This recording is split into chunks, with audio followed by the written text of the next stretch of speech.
వైఎస్ఆర్ కాంగ్రెస్ పార్టీలో కొత్త పరిణామం పార్టీ శ్రేణులను గందరగోళపరుస్తోంది. ముఖ్యంగా చిత్తూరు జిల్లా రాజకీయాల్లో కుదుపు. మాజీ మంత్రి ఆర్కే రోజా మళ్లీ యాక్టివ్ కావడం వెనుక ప్రత్యేక వ్యూహం ఉన్నట్లు అర్థమవుతోంది. ఆమె సేవలు పూర్తి స్థాయిలో వినియోగించుకోవాలని జగన్ భావిస్తున్నారు. ఆమెను పక్కన పెట్టి బీసీ నేతకు అవకాశం ఇస్తారని ఇప్పటివరకు జరిగిన ప్రచారం విషయంపై పెద్దిరెడ్డి కూడా అదే అభిప్రాయంతో ఉన్నారు. అయితే నగరి నియోజకవర్గంలో రోజా అభ్యర్థిత్వం మార్పు చేయాలని ఆయన కోరుతూ వచ్చారు. ఎందుకంటే రోజా ఉంటే పెద్దిరెడ్డికి ఇబ్బందికరమే.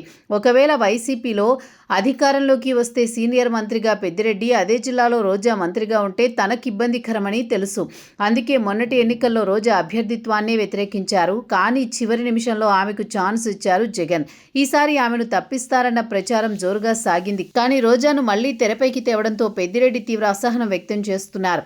ఇటీవల పెద్దిరెడ్డితో పాటు ఆయన కుమారుడు మిథున్ రెడ్డి బీజేపీలో చేరుతారనే పెద్ద ఎత్తున ప్రచారం సాగింది. దానికి కారణం లేకపోలేదు. జగన్ స్థాయిలో పెద్దిరెడ్డి ఫ్యామిలీని టార్గెట్ చేసుకుంది కూటమి ప్రభుత్వం.